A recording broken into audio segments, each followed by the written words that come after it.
Hello again, Wake Angel 2001 back with the review for Black Rose, the Amy Rose variant from the No Place C. Hey, have all you guys seen Season 3 of Sonic Prime yet? It was kind of just a really protracted battle sequence, but it was a pretty epic way to end the series. And although it had a satisfying conclusion, they did put in a small cliffhanger at the end, which you could write off as a "here we go again" ending, or it could be something that'll push into another season if they want to continue it. I mean, I don't know how the contracts work, but I would totally be up for another season of Sonic Prime. Yeah, let's do that. So yes, with this we have Black Rose, and is the first. That means, officially speaking, Amy is the first character for whom we have all three variants, like with No Place, New Yoke, and Boss Cage Maze. We have every variant of her, and of course, since this is a Sonic Prime figure, you just have Sonic up there. Black Rose's biography is that Black Rose is an excellent navigator and fighter, who not so secretly would rather be bashing in bad guy skulls. So yeah, I kind of see Black Rose kind of has Amy's hidden berserker nature. Well, I'll get into that later about how the Shatterverse characters each have parts of the main character's personalities. But this is another frustrating experience because, as you can see from her wave, we got Sonic with the grim. I think these are the way his shoes look in the grim. But Chaos Sonic was in this wave along with Dr. Deep.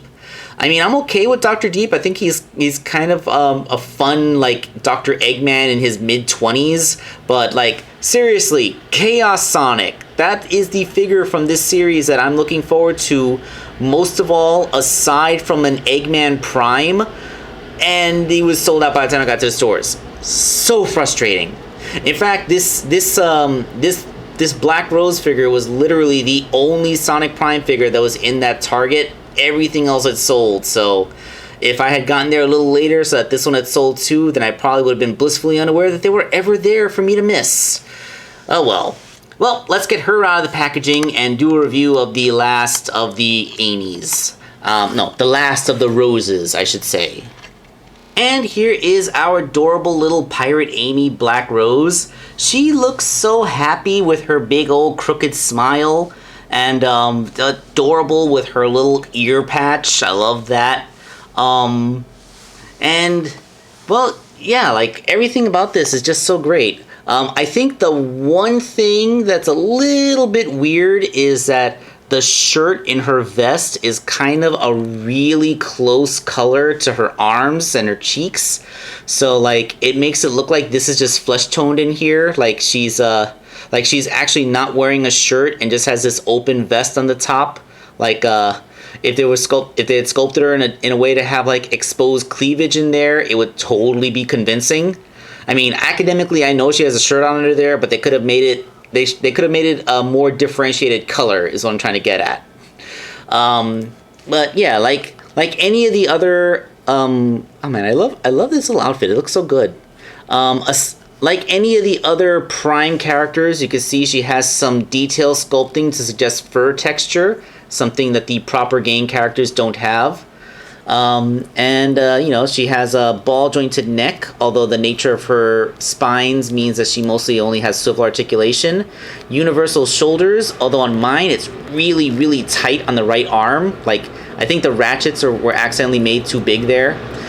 She has an elbow joint that's in between two pieces of plastic, which affords a bicep swivel. Her wrists do move. I think they can move independently of her arm, but I feel like, well, she has wrist joints is what I'm getting at. Her hands are sculpted as if she should be holding something, but she doesn't come with anything. Like she could have at least come with a sword, a cutlass, because we did see her use it in the show. Like, I wonder why only Thorn Rose came with an accessory. Like, I understand like there isn't really an iconic accessory with Rusty Rose except for when she stole one of the Chaos Amy's hammers in season 3, but like she totally could have had a cutlass. She uses a sword. Her hips, they actually do quite a good job moving forward. She can actually sit, and they do move a little bit backwards before they hit her dress. And she has knees, like they actually cut into the sculpt of the boot so that the knee can bend a full 90 even with the boot in there. And she has a functional thigh swivel, and her ankles are ball jointed, although the ball joints are restricted, but the shape of her shoes means that she can stand quite easily. And like, I wonder why didn't they do this for the proper Rouge the Bat figure? Like, this is exactly how the knee joint on Rouge the Bat should have been.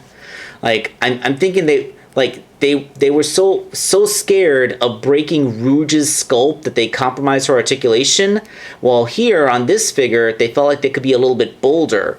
Like seriously, if you're gonna redo Rouge the Bat at a later date, Jakks Pacific, do this to Rouge's knees and do it to her elbows too. Like, Rouge definitely needs to be able to get a deeper bend in her knees and elbows, and that's exactly how you would do it. Yeah, so aside from that, and all the cute little details of her costume, the figure is solid. It is a perfectly functional, absolutely solid 5-inch representation of Black Rose, the pirate Amy.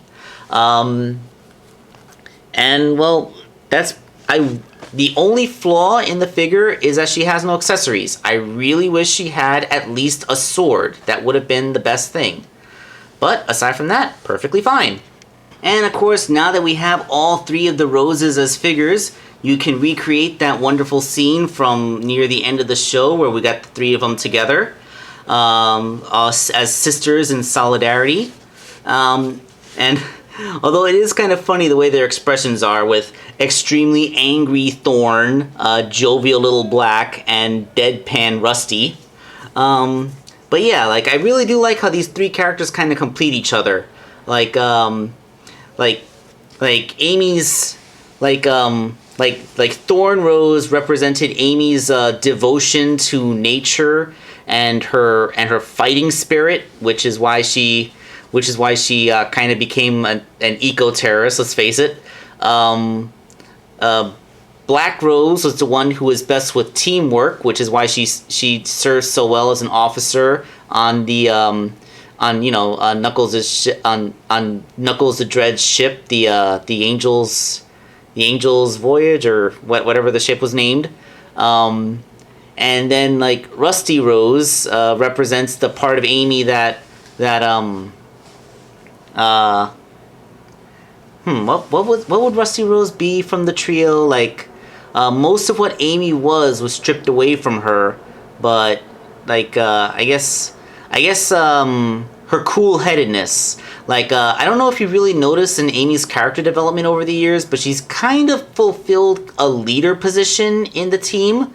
Like she went from being the damsel in Sonic CD to the fangirl in Sonic Adventure to the hanger-on in Sonic Adventure 2 to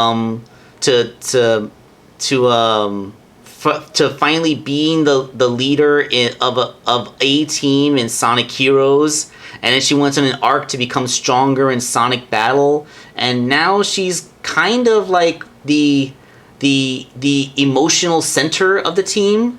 Like, that's kind of what all 3 of them kind of lack. None of them are the emotional center of their respective worlds, but together the 3 of them kind of grow into that role, especially once they have each other to rely on. In fact, like, Knuckles the Dreads actually acknowledges Black Rose's leadership qualities by abdicating position of the captain to her. Which, I know some people are gonna be whining about how woke that is, but if you think about it, that actually does fit how Knuckles would treat Amy in actual space. Like it kind of actually ties into the games too, with Knuckles being the de facto leader of the resistance movement in Sonic Forces, But in the IDW comic, which follows straight after that, Knuckles had pretty much abdicated his position to Amy, and Amy was leading the restoration. So, yeah, it actually follows with the main canon, if you think about it. So, yeah, I've been talking about them way too long. This might actually be my favorite of the 3 Rouges figures in terms of the way the figure is constructed and how well it works. I was totally ready to just have this be an also-ran, but yeah, like Black Rose became a pretty darn good character in the franchise. So yeah, let's all cheer the greatness of Black Rose. This is Wake Angel 2001 signing off.